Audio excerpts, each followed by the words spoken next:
débuter avec votre présentation d'un maximum de 30 secondes. Allez-y. Bonjour à tous, c'est vraiment un honneur d'être ici devant vous pour traiter de ce problème. Mon nom est Étienne Saint-Aubin, je suis un élève de 11e année à Mathieu Martin. Moi, j'aime beaucoup la natation ainsi que la lecture et plus tard, j'aimerais poursuivre mes études en sciences de la santé. Et je vais maintenant passer la parole à ma partenaire Sophie Boudreau. Donc, comme Étienne l'a déjà indiqué, moi, mon nom, c'est Sophie Boudreau. Je suis également en 11e année à l'école Mathieu Martin. Je suis passionnée des arts visuels, la musique et le théâtre. Puis, j'aimerais poursuivre mes études, moi aussi, en sciences de la santé. Et voici notre stratège, Simon Melançon, également un élève de 11e année à l'école Mathieu Martin. Bonjour tout le monde, mon nom c'est Alec Landry, je suis un élève de 11e année à l'école Mathieu Martin. Je suis un grand amateur de sport. Vous savez, à la petite école, il y a toujours comme un enfant dans chaque classe qui ne peut pas arrêter de bouger. Ben, moi, quand j'étais petit, c'était moi cet enfant-là, puis le sport était comme un bon antidote pour ça. Je suis aussi passionné de l'apprentissage en général, puis de l'implication scolaire. C'est pourquoi je suis ici aujourd'hui et pourquoi mon rêve, c'est de devenir médecin. Et puis, je vais vous passer la parole à quelqu'un on pourrait dire que je connais quand même assez bien, mon frère jumeau. Merci Alec, bonjour tout le monde. Moi je suis Éric Landry, je suis aussi un élève de 11e année à l'école Mathieu Martin et j'ai un intérêt pour la littérature. Passionné par la psychologie, je désire poursuivre mes études dans ce domaine après avoir obtenu mon diplôme à Mathieu Martin. Voici notre stratège Simon Leblanc, un élève de 10e année. Merci aux équipes. Avant de continuer, je vais vous communiquer la question de la grande finale de ce concours de débat.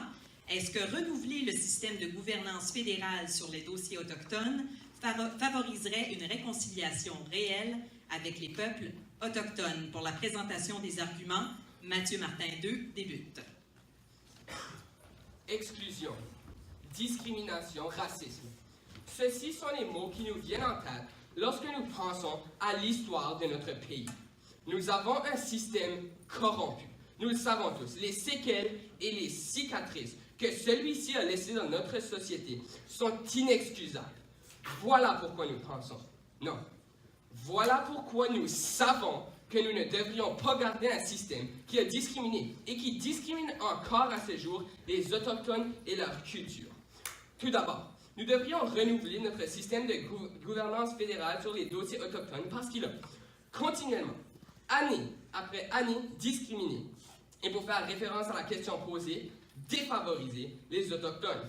Par exemple, après avoir littéralement kidnappé les jeunes enfants autochtones pour les placer dans les pensionnats de correction culturelle, le système du gouvernement du Canada battait et violait les Autochtones. Et ceci leur donnait deux options, la souffrance perpétuelle ou le suicide. De plus, le gouvernement fédéral ridiculisait leur culture quotidiennement pour qu'ils l'abandonnent. On les coupait les cheveux, on les empêchait de parler leur langue. On remplaçait leurs noms par des numéros et on les lavait avec de l'eau de Javel. Comment pouvons-nous dire qu'un système avec un passé aussi atroce devrait être préservé? Il faut un changement, un renouvellement si vous le voulez. Comme j'ai mentionné, notre système ridiculisait, tuait, abusait, battait, violait, torturait et assimilait les Autochtones. Et ce même système est encore présent à ce jour. Par exemple, parlons des réserves. On exclut les Autochtones de notre société en les plaçant dans des ghettos, des réserves, comme le gouvernement voudrait qu'on le pense. Mesdames et messieurs, la réalité de la chose est que notre système est loin de favoriser la réconciliation avec les Premières Nations. Ce système ne favorise pas et ne favorisera jamais la réconciliation. Merci. Mathieu Martin. Le temps. Seul le temps peut permettre une réconciliation réelle avec les Autochtones. Comment pouvons-nous prétendre que 150 ans de torture et d'assimilation puissent être réglés par un renouvellement du système de gouvernance lorsque les mesures sont déjà prises par le gouvernement fédéral? Je parle évidemment de la Commission de vérité et réconciliation du Canada, appel à l'action. Premièrement, la Commission a déjà passé des années à recueillir des millions de documents, ainsi que des témoignages des milliers d'Autochtones. Cette tâche, aux proportions titanesques, a permis au gouvernement de produire un document qui englobe une multitude d'objectifs et d'actions à prendre afin de, et je cite, faire avancer le processus de réconciliation. Le document couvre les domaines de l'éducation aux médias, en passant évidemment par la langue et la culture, la santé, le système de justice et bien plus. Une simple énumération des domaines dans lesquels le gouvernement fédéral cherche à s'améliorer prendrait l'entièreté de mon 2 minutes. Par exemple, pour remédier aux séquelles des pensionnats, une page complète du document vise à la protection de l'enfance et comprend des objectifs tels que l'éducation des travailleurs sociaux et des intervenants afin qu'ils comprennent les séquelles causées par les pensionnats, leurs répercussions et les meilleurs moyens pour remédier à la situation. Sachant cela, il est évident qu'un renouvellement serait inutile. En somme, il serait inutile de mettre en place un nouveau coûteux programme. La Commission de vérité et de réconciliation du Canada a été écrite par les Autochtones et exclusivement pour les Autochtones. De tels programmes prennent une quantité industrielle de ressources et celui-ci porte déjà ses fruits. Pourquoi changer une formule gagnante? Merci. Co-débatteur, équipe 2. Personne ne se le cache. Le système de gouvernance fédérale nécessite désespérément un renouvellement majeur si on cherche réellement à se réconcilier avec nos Premières Nations. L'état des sociétés autochtones est difficile à avaler et c'est de notre faute. Des traces atroces de notre passé sont encore parsemées dans notre système et les conséquences affectent encore les Autochtones. Il est certainement temps pour un changement. Donc pour débuter, renouveler le système de gouvernance fédérale sur les dossiers autochtones est crucial pour la réelle réconciliation, car la culture de haine envers les Premières Nations y est encore officiellement présente. Pisasis Paul, un instructeur culturel autochtone, mentionne que, dans certains endroits au Canada, une loi de 200 ans de vieux, indiquant qu'en scalpant une personne Mi'kmaq, on peut se faire 4 cents, est encore présente. Cette loi est abolie aujourd'hui, mais on refuse encore de la supprimer de nos archives. Comment pouvons-nous réellement se réconcilier avec les Autochtones si nos propres documents comparent cette communauté à des trophées de chasse? On ne peut dire que ceci est un problème du système du passé. Encore aujourd'hui, la misère semble estompée sur les Autochtones. Dans la réserve de Pikangikum, en Ontario par exemple, les taux de... en Ontario, entre 2006 et 2008, 16 jeunes de 10 à 19 ans se sont suicidés. Les taux de suicide dans le pays, en général, chez les Autochtones sont de 5 à 6 fois plus hauts que chez le reste des Canadiens. Encore aujourd'hui, le système fédéral semble sans pouvoir face à ces propos. Des recherches en Colombie-Britannique démontrent que les communautés autochtones autogouvernées ont des taux de suicide de 10 à 20 fois plus bas que ceux gouvernés par le pays. Le système mis en place par le pays est visiblement insuffisant et un renouvellement est urgent aujourd'hui plus que jamais. Il y a sans aucun doute une tonne de travail à faire avant d'envisager une réelle réconciliation. Co-débatteuse de l'équipe 1. La réconciliation, elle arrive. Les programmes, ils sont mis en place. Ces actions gouvernementales nous mettent déjà sur le droit chemin et nous rapprochent d'une relation harmonieuse avec les Premières Nations. Le gouvernement fédéral a commis des erreurs, on ne peut les nier. Mais celui-ci offre à nos Premières Nations toutes les ressources nécessaires afin de les surmonter. Non, renouveler le système de gouvernance fédérale sur les dossiers autochtones ne favoriserait pas une réconciliation réelle et il est impossible de faire plus que le système actuel. Tout d'abord, les budgets nationaux des affaires autochtones sont énormes et impossible de les ignorer. L'aide est là et elle est abondante.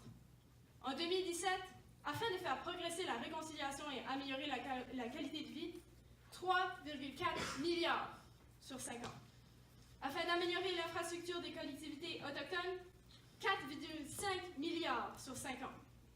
Afin de s'assurer que chaque enfant autochtone reçoit une éducation de qualité, 2,6 milliards sur 5 ans. Voici quelques exemples, parmi bien d'autres, où le gouvernement offre toutes les ressources nécessaires à la réconciliation. Que demander de plus? Depuis, peu importe les changements apportés au gouvernement, la population ne changera pas. Et celle-ci est remplie de préjugés contre la population autochtone. D'après un reportage de Radio-Canada, 65% des répondants croient que la plupart des Canadiens entretiennent, consciemment ou non, des préjugés négatifs à l'égard des Autochtones. Bref, le gouvernement fait tout en son possible pour améliorer la condition autochtone. Et il faut laisser les investissements faire effet. Et ce qu'il faut changer, ce n'est pas les initiatives du gouvernement, mais la mentalité de la population générale. Chers débatteurs, vous disposez d'1 minute pour vous préparer pour l'aspect argumentatif. Bonne chance. C'est l'équipe qui a gagné le tirage au sort de l'ordre de présentation qui commence. Mathieu Martin, 1. Donc, Monsieur Éric Landry, j'aimerais commencer avec ce que vous avez dit au sujet de la loi sur le 4 cents autochtones qu'on pouvait obtenir pour une chevelure. Premièrement, si on effacerait cela des archives, on ne serait pas en train d'admettre les erreurs qu'on a faites, on serait en train de les effacer de l'histoire. Bien, une des raisons pourquoi cette loi n'est pas abolie, en première place, c'est parce que les provinces comme la Nouvelle-Écosse qui ont encore cette loi ont peur d'admettre qu'ils ont fait une erreur et ainsi informer la majorité du public des atrocités du passé. Donc la raison qu'on n'abolit pas cette loi est pour la garder dans l'obscurité. Aussi, j'aimerais juste critiquer quelques petites choses que vous avez dit dans vos introductions que je suis juste pas d'accord avec. Puis il y a des choses que je suis en accord. Par exemple, vous avez parlé de la commission de vérité et réconciliation. Je suis d'accord, on ne devrait pas l'abolir. Ça a pris des années, puis c'est une chose positive, une des choses positives que le Canada a fait. Alors je suis d'accord là-dessus, mais renouveler, ça ne veut pas dire effacer tout à neuf. On peut regarder ce qui fonctionne, mais il faut un renouvellement, il faut changer ce qui ne marche pas. Maintenant, Madame Sophie, vous avez dit que c'est impossible de faire plus qu'on en fait maintenant. Bien sûr que oui, c'est possible. Des lois comme celle-ci, on pourrait l'effacer. Les réserves, un système... La loi n'est plus en Désolé, je vais pas finir mon point. Désolé, J'aimerais juste laissez-moi vous corriger finir mon point, là-dessus. s'il vous plaît. J'aimerais vous corriger là-dessus. La loi n'est plus en effet. Elle est encore dans les archives parce qu'on veut admettre nos erreurs. On ne veut pas effacer ce qu'on a fait de Non, l'histoire. mon frère vient juste de vous démontrer que c'était parce que le gouvernement ne voulait pas admettre des erreurs aussi colossales que celle-ci. Mais comment ne pas- J'aimerais On les aussi- a admis si on les j'aimerais- laisse dans l'archive. Comment ne pas admettre une erreur serait de laisser la loi dans les archives pour que tout le monde puisse voir d'où le Canada vient, ce qu'il était et ce qu'il est devenu. OK, ben il y a une façon de faire ça sans les garder dans le système légal. Premièrement, maintenant j'aurais changé de sujet, on n'est pas ici pour parler nécessairement de la loi, on revient au sujet 1. Vous avez parlé des préjugés dans votre introduction avec une statistique qui, à mon avis, nous saute aux yeux, qui fait pas de bon sens. Hein? Mesdames et messieurs, si vous allez dans la rue, puis vous criez une insulte après un autochtone, qui est-ce qui va se faire regarder de travers? L'autochtone, la personne qui a crié l'insulte. La personne qui a crié l'insulte. Ça prouve qu'il y a de moins en moins de préjugés et que le racisme au Canada n'est pas accepté. Alors, Monsieur Landry, même il y a 200 ans, si vous étiez allé dans la rue et avez crié des insultes contre les Autochtones, je pense que c'est vous que l'on aurait regardé non, croche. ça c'est faux. Vous semblez questionner nos sources. J'ai le document avec moi présentement. C'est un reportage de Radio-Canada et je répète la citation. 65% des répondants croient que la plupart des Canadiens entretiennent, consciemment ou non, des préjugés négatifs à l'égard des Autochtones. Donc c'est la population générale qui a encore une mentalité qui est reculée et c'est pas en changeant le système qu'on va changer la mentalité de la population. C'est peut-être possible. D'abord, vous êtes en train de prouver mon point qu'il devrait avoir un renouvellement parce que le système présentement favorise les préjugés. Et quel changement vous aimeriez amener? Non, on va revenir. Donc, vous avez proposé des changements, vous êtes Moi, je disposé ne suis des pas un changements. politicien, je ne suis pas un avocat, je ne peux pas proposer des changements. Mais je peux déterminer qu'il y a un problème parce que le quart des femmes... Désolé, j'ai pas fini. Le quart des femmes tuées au Canada en 2015 étaient autochtones. Le meurtre et la J'ai ici un plan d'action pour disparition... contrôler la violence familiale et les crimes violents à l'endroit des femmes et filles autochtones. Le gouvernement prend les mesures nécessaires afin de remédier à la situation. Oui, mais c'est encore pas assez. Ça prouve encore une fois que notre système n'est pas assez bon. Si un quart des femmes tuées, C'est un 14 quart, mesdames et Monsieur messieurs, Landry, j'aimerais vous dire que c'est sont 14%. autochtones. 14% cette statistique. Et selon un article de Radio-Canada, c'est un Et quart. selon le plan Alors, d'action pour bon, contrôler on la va encore une violence. fois se débattre sur nos sources. Peut-être que c'est un quart. 14% est quand même trop. Notre système favorise le meurtre des femmes autochtones. Puis ça, c'est pas correct. Non, on Puis ça favorise le prouve support. qu'on a besoin d'un renouvellement quelque part. Nous favorisons le support pour ces femmes autochtones. Encore une fois, c'est un problème avec la population générale si de la violence est faite envers ces femmes. Puis, le gouvernement, ce qu'il fait, c'est des plans comme ceux-ci pour non seulement éviter cette violence, mais aussi pour offrir du support à ces familles. De tels plans prennent du temps. Il faut permettre au gouvernement de mettre leurs plans en application. On ne peut pas enlever ces plans, dire qu'ils ne fonctionnent pas après seulement quelques mois, quelques années. Il faut permettre au gouvernement de récolter les fruits de son travail, de ses ressources qui ont été investies dans ces plans. Oui, mais on s'améliore pas assez. L'ONU a déclaré que la situation des Autochtones au Canada était alarmante. Au Nouveau-Brunswick, par exemple, 6 des pires endroits à vivre dans la province sont sur des réserves autochtones. Maintenant, mesdames et messieurs, disez-moi, est-ce que ça, Monsieur Landry. c'est une preuve d'un gouvernement, et je parle du gouvernement fédéral ici, qui favorise la réconciliation avec les Autochtones, lorsque dans les réserves, les situations sont pitoyables à vivre dedans. Moi, je pense pas que oui, et je pense pas que vous devriez penser ça non plus. J'aime beaucoup votre point sur, les Nations Unies. Donc, dans la Commission de vérité et de réconciliation du Canada, appel à l'action, il y a un point complet visant à mettre en œuvre la Déclaration des Nations Unies sur les droits des peuples autochtones dans le cadre d'une réconciliation. Les mesures sont prises. Nous devons seulement laisser temps au gouvernement de récolter les fruits de son travail. Nous sommes en train d'investir l'argent. Nous investissions des milliards dans ces plans. Nous ne pouvons pas les modifier tout de suite sans leur laisser le temps de faire effet. OK. Peut-être qu'on fait des démarches, mais c'est pas assez. Mesdames et messieurs, il y a encore le système de ghettoisation. Et je dis ghettoisation parce qu'il y a beaucoup de liens à faire entre les ghettos et les réserves présentement au Canada. Il y a encore ce système-là. Au Canada, comment est-ce qu'on peut se dire que notre gouvernance favorise la réconciliation, favorise l'inclusion, lorsqu'on est en train de systématiquement séparer les Premières Nations des peuples non autochtones? C'est simple. Régler les réserves et peut-être que vous allez avoir raison, mais présentement, Monsieur Lambeau, avec le système couramment, les Autochtones ont le choix de oui ou non vivre dans la réserve. Mais on leur a quand même réservé des terres pour eux. En éradiquant complètement les réserves, ils n'ont aucune terre à eux-mêmes. Lorsqu'ils sortent des Et réserves, ils vont perdent aussi... leurs droits autochtones. Excusez-moi. Ils vont aussi être forcés à s'assimiler dans la population générale. C'est un problème de micro. Là, pour changer de sujet, dans les pensionnats autochtones, il y avait plus de 300 enfants qui sont morts, selon 3000, désolé, des enfants qui sont morts selon une enquête. Alors, est-ce qu'on peut dire que notre gouvernement favorise la réconciliation alors que 3000 enfants sont morts lors du passé? Moi, je pense pas que oui. Mais qu'est-ce qui est passé à avoir là-dedans? La réconciliation est présente. La réconciliation, c'est d'admettre les erreurs passées et de prendre toutes les mesures possibles afin de permettre aux Premières Nations de prospérer. Et c'est exactement ce que l'ensemble des plans et des ressources mises à leur disposition permet en ce moment de faire. On a déjà établi que le gouvernement du Canada ne prend pas toutes les mesures qu'il peut prendre. Monsieur le système de réserve est encore là. C'est la plus grosse preuve Mais qu'on pourrait en faire plus. de vivre dans les réserves. Vous ne pouvez pas dire qu'on fait tout ce qu'on peut lorsque les réserves sont encore présentes. Mais personne n'est forcé de vivre dans les réserves et l'abolition des réserves forcerait l'assimilation des peuples autochtones qui deviendraient minoritaires dans la population Avez-vous générale. des preuves pour ça? Parce qu'à mon avis, c'est des allégations qui vont jamais 2% de la population canadienne est autochtone. Et ça veut dire qu'ils vont se faire, parce qu'ils sont une minorité, ils vont se faire assimiler. Qu'est-ce qui est la logique derrière Si ça? on les force à se séparer dans la population générale, ils vont être assimilés. Ça, c'est faux. Nous autres, les Acadiens, on est une minorité. Est-ce que vous pensez que vous êtes assimilés? Non, moi, je suis fier d'être Acadien. Puis même si je suis une minorité, je suis pas assimilé. Alors, votre point fait pas de bon sens, désolé. Et est-ce que vous mentionnez que garder les Autochtones dans les réserves est la marche à faire? Si c'est ça que je comprends. Nous les gardons pas dans les réserves, nous leur donnons le choix de oui ou non rester avec leurs proches Ils sur perdent la leur- même terre. Ils perdent leurs droits ancestraux lorsqu'ils sortent de ces réserves. Il y a des procédures qu'ils peuvent faire pour, par exemple, ne pas avoir besoin de payer leurs taxes de propriété lorsqu'ils sortent des réserves. C'est possible. D'accord, mais c'est une minorité des cas. Maintenant, moi, j'aimerais changer de sujet parce que je trouve qu'on est un petit peu bloqué là. Parlons des taux d'eau potable au Canada.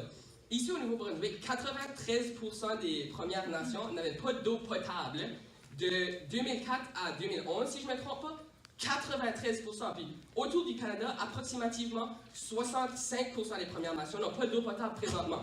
Maintenant, est-ce qu'on peut dire que notre gouvernement favorise la réconciliation lorsque les Premières Nations n'ont pas d'eau potable, mesdames et messieurs? Pouvez-vous vous imaginer sans avoir d'eau potable? Les mesures sont prises en place pour améliorer les conditions de vie. Comme j'ai déjà mentionné, des milliards de dollars vont être investis dans les prochaines années pour améliorer les infrastructures dans les communautés autochtones. Donc, notamment, l'accès à l'eau potable va être amélioré dans les prochaines années. Il faut laisser le temps aux plans et aux investissements de faire effet. Nous mettons de gros plans à long terme à exécution. Et ensuite, vous proposez en fait qu'on abolisse ces plans, que ces plans ne Non, c'est servent à jamais rien. ça que j'ai dit. Je suis effectivement en parfait accord lorsque vous disiez des choses comme le plan 10 ans et la commission vérité et réconciliation. Ok, mais vous avez mentionné quelque chose dans ces lignes-là. Je suis complètement Nous d'accord. avons mais mentionné renouveler- que... Désolé, j'aimerais finir mon point. Nous avons pas... Renouveler- J'aimerais juste vous corriger avant que vous renouveler- continuiez, M. Landry. D'accord. Nous n'avons pas mentionné le plan de 10 ans parce que ça, c'est un mouvement provincial. Le mouvement fédéral, c'était 2,6 milliards qui a été investi Parfait, dans l'éducation des jeunes autochtones. Parfait, c'est super. Et je suis en accord avec vous. Qui est-ce qui serait en désaccord? que le gouvernement fait des choses de bien. Il en fait, mais c'est Exactement. pas assez. On a déjà établi ça et vous revenez sur le point que, ah oui, mais on fait quelques Mais petites que choses. suggérez-vous que le Canada J'ai déjà fasse mentionné que je plus? suis pas un avocat ni un politicien, je ne peux pas faire des suggestions, mais je peux établir qu'il y a un problème lorsqu'on a des statistiques aussi. Alors, vous Hideuses que pensez celle-ci. qu'on devrait changer, mais vous n'êtes pas capable de nous dire, de nous donner une raison pour laquelle on devrait changer. Merci, chers débatteurs. Et c'est Mathieu Martin 2 qui débute. En conclusion, la réponse à la question est claire. On ne devrait pas garder le système qui est en place maintenant. Il ne faut que regarder les faits pour aboutir à cette conclusion. Les statistiques prouvent que les Autochtones ont de nos jours des conditions de vie significativement inférieures aux non-autochtones. Les séquelles du passé sont encore plus que présentes dans notre société et le gouvernement du Canada ne semble pas vouloir régler ces problèmes troublants. Rien ne peut excuser le comportement inacceptable de notre pays et rien ne peut excuser la différence de qualité de vie entre les Premières Nations et les non-autochtones encore présentes à ce jour. Mesdames et messieurs, si le gouvernement du Canada serait effectif, est-ce que les réserves seraient encore présentes? Mesdames et messieurs, si le gouvernement du Canada était effectif, est-ce qu'il y aurait encore des problèmes d'eau potable en 2017 dans un pays développé? Mesdames et messieurs, si le gouvernement du Canada était effectif, ne ferait-il pas plus d'actions? Mesdames et messieurs, il faut un changement. Et l'équipe adverse suggère qu'on devrait garder tous les points négatifs qu'il y a présentement dans le gouvernement. Mesdames et messieurs, on a besoin du changement. Merci beaucoup. Merci, Mathieu Martin. Il faut du temps pour nous permettre de réaliser les changements qui ont été faits. Une multitude de programmes ont été mis en place afin de permettre une réconciliation entre non-autochtones et autochtones. Par contre, ces changements qui ont demandé des ressources gargantuesques prennent du temps. Nous ne pouvons aucunement enlever tout ce qui a été fait. Nous devons garder toutes les mesures nécessaires. De plus, vous voulez du changement, mais vous ne pouvez pas nous nommer lequel. La seule changement que vous avez proposé, c'est de forcer les Autochtones à quitter les réserves, ce qui causerait une assimilation. Ensuite, il faut changer la mentalité du reste du Canada. Les préjugés sont omniprésents dans le pays, et c'est vraiment la mentalité des gens qu'il faut modifier, et non les efforts du gouvernement. Pour conclure, vous n'avez proposé aucun changement, mais vous dites qu'il y a des problèmes. Ça ne semble pas problématique pour vous, ça? Ça y est, sous le temps réglementaire, tout a été dit. Merci aux deux équipes. Merci pour ce beau débat. Merci. D'ailleurs, il y a des possibilités d'emploi. Radio-Canada, vous pouvez surveiller, oui, on cherche des journalistes relèves par les temps qui courent, pour ceux qui sont à l'université peut-être ou en 12e année. Sans plus tarder, les deux équipes de l'école Mathieu Martin ont travaillé ensemble durant toute l'année pour préparer ce tournoi de débat. Ils sont en somme une grande équipe. N'empêche, une seule équipe va gagner. C'est pas moi qui va révéler laquelle. Je vais laisser ça au président du jury dans quelques instants. Je veux quand même vous féliciter, les deux équipes. Vous avez offert une performance digne d'une grande finale. Et là-dessus, je pense qu'on peut applaudir. Alors, selon le vote du public, le joueur étoile du match est Alec Landry. Félicitations, Alec. Alors, sans plus tarder, Sébastien Laure-Aymard, président de ce jury provincial de la 9e édition du tournoi de débat, va venir dévoiler qui est l'équipe gagnante de cette édition. Merci, Martine. C'est vraiment un moment excitant. Puis donc, je vais prendre un peu mon temps là, parce qu'on était très, très énervés en tant que juge. On a eu nous-mêmes un débat acharné sur le débat. Alors, on a vraiment beaucoup apprécié votre joute. Ça a été vraiment très, très intéressant.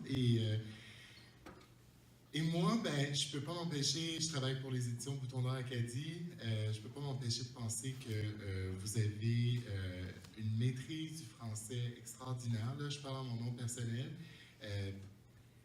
Il y a un côté très encourageant et très impressionnant de vous entendre. Votre maîtrise du français, il y avait un côté littéraire certain dans vos interventions. Je pourrais peut-être y aller dans l'ordre... bon, pour l'école Mathieu Martin 2, par exemple, on a commencé fort. Une très belle introduction, avec beaucoup d'arguments possibles en main, des points forts. Là, on a relevé que c'était une belle qualité de pouvoir nuancer et un peu comme de répliquer rapidement sans cesser de décontenancer. Par contre, dans les défis, il y a eu un moment charnière, on a trouvé, un moment où il y a eu une perte de vitesse au niveau de l'argumentation. On aurait pu, disons, pousser un peu plus certains arguments qui étaient plus forts. On a senti que il y avait des possibilités dans l'actualité très récente hier qu'on aurait pu exploiter. Ça aurait été peut-être ça aurait peut-être fait changer certains éléments du débat. Pour l'école Mathieu Martin 1, on a trouvé l'équipe très unie, vraiment bien équilibrée, un niveau de langue très fort, vous avez su faire bloc sur vos arguments, rester cohérent du début à la fin, malgré que vous défendiez un peu la position plus conservatrice dans le débat, c'est-à-dire la position du gouvernement, vous avez été comme... et la conclusion a été très forte. Ça a été vraiment là, comme une espèce d'envolée très, très bien menée. Par contre, au niveau des défis, au début de l'échange argumentatif, il y a eu un moment d'agressivité, mais vous avez su contrôler. C'est-à-dire que vous avez fait les deux fronts contre un des membres de l'autre équipe. Ça aurait pu dégénérer, mais ça a quand même bien été. C'est important de bien utiliser le temps et de commencer avec les arguments les plus forts. En répliquant tout de suite sur un élément je crois que c'était les scalps, tout ça, ça n'a peut-être pas été l'argument que vous aviez qui était le plus fort. Puis on n'a pas beaucoup de temps dans ces moments-là. Est-ce que j'ai fait le tour, mesdames les juges? On a vraiment eu beaucoup de plaisir à commenter la force de vos arguments. On a pris des notes. Moi, j'avais de la difficulté à prendre toutes les notes que j'aurais voulu. Mes collègues avaient des grandes notes à dire. Je vais vous... je pense que vous avez tous hâte de savoir qui a gagné.